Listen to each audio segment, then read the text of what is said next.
E agora é a hora da palavra de atitude com Miguel Levi.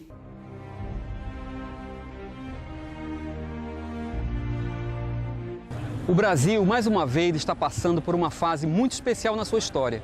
Mais uma vez, nós vemos a população, principalmente a juventude, saindo às ruas para manifestar o seu protesto contra essa situação caótica que estamos vivendo de tanta corrupção.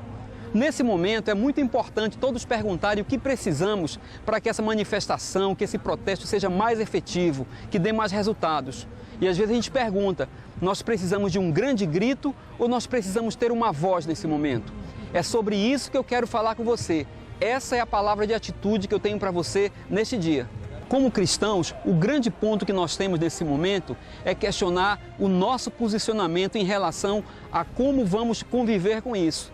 Como vamos protestar? Como podemos manifestar a nossa opinião fundamentada nos princípios bíblicos? Ser apenas um grito, engrossando o coro da multidão, normalmente não faz muito efeito. Nós temos que entender que, como cristãos, se Deus não nos der uma voz, não adianta ter um grito. Não adianta gritar alto se Deus não colocar uma voz na nossa vida. Porque, como cristãos, somos representantes de Deus aqui na terra e devemos também ser a voz de Deus aqui na terra.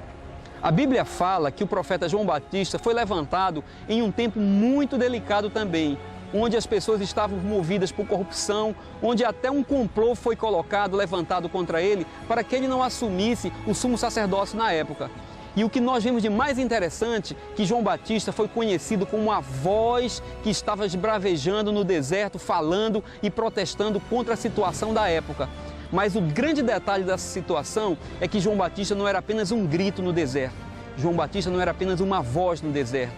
João Batista não era a sua própria voz no deserto. A Bíblia fala de uma forma bem enfática. João Batista era a voz do que clama no deserto. Por que isso? Porque Deus, naquele momento da história, ele se retirou da sinagoga. Ele saiu do lugar onde a religião era mais enfática e se movimentou para o deserto. Por isso que João Batista, quando começou a gritar, a protestar e a falar do deserto, ele não falava da sua própria voz. Ele não era um grito perdido no deserto. Ele era a voz de Deus no deserto. É por isso que nesse tempo de hoje, a igreja tem que saber se posicionar e, acima de tudo, ter discernimento de onde Deus está. Porque onde Deus estiver, nós seremos a voz de Deus naquele lugar.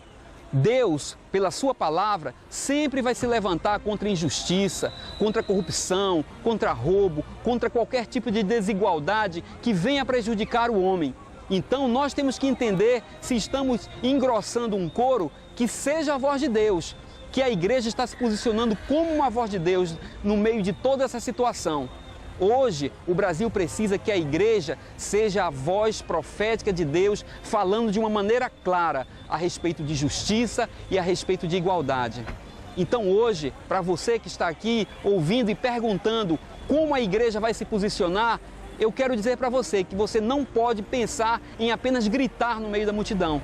Você tem que ter consciência de que você é a voz de Deus falando alto, com justiça, no meio de toda essa situação, porque a igreja é a grande responsável para levantar a bandeira de justiça, a bandeira de igualdade, a bandeira de denúncia, porque Deus nunca vai fazer qualquer tipo de complô, nunca vai fazer qualquer tipo de aliança com corrupção.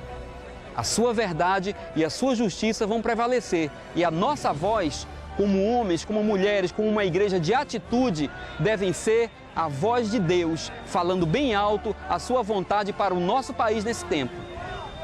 E essa é a palavra de atitude que eu tenho para você.